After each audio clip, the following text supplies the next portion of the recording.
This Sunday, Poland holds elections for its two houses of parliament. It's a duel between the two main parties, Civic Platform and Law and Justice. We're going to hear from both sides now to discuss Poland's political landscape today with the journalist Igor Janke. He's also an editorialist with the newspaper Rzeczpospolita and founder of the information portal Salon 24. Dzień dobry, witam serdecznie. Poles will not only be voting for different political parties, but for different visions of their country. What choice are they being given as far as Poland's future? Tak naprawdę to jest wybór. To tell you the truth, it's a very emotional choice because the two main parties are not very different.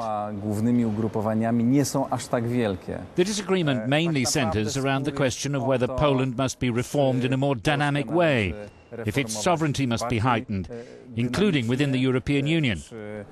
Należy bardziej podkreślać suwerenność Polski również. Whether the country should be more autonomous in foreign policy.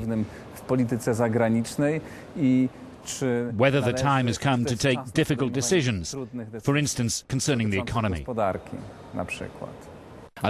Well, seen from the outside, Poland seems like a sort of oasis, having successfully maintained its economy rather well. Why then has the electoral campaign at times resembled a life and death struggle with the adversary perceived as if it threatened the country's survival? To rzeczywiście jest walka na śmierć. It's actually a struggle for the adversary's political death. The reason behind this is the two camps' common origin. There was a time when the two adversaries were good friends. Today they've almost become enemies, political enemies in any case. The clash between them deepened still more with the Smolensk disaster. This aroused on one hand a lot of conspiracy theories and on another a lot of serious criticism against the government. In the duel between Civic Platform and Law and Justice, Donald Tusk's party's always been seen as the favourite.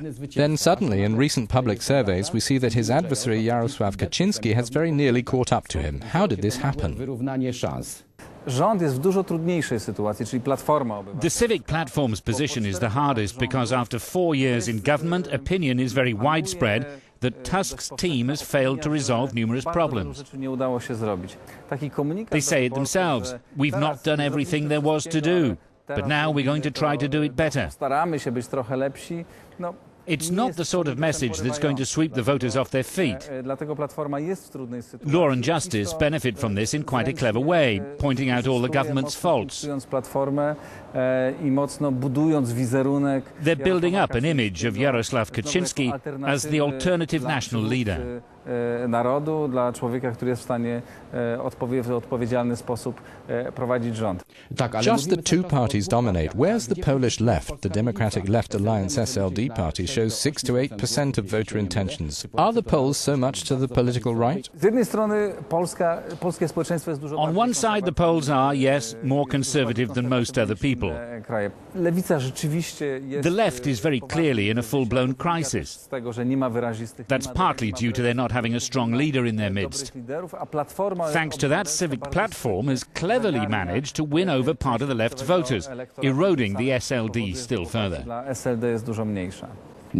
Well, thank you for that enlightenment. We await the passionate elections this Sunday then, and of course we'll be carrying the results here on Euronews. Dziękuję bardzo.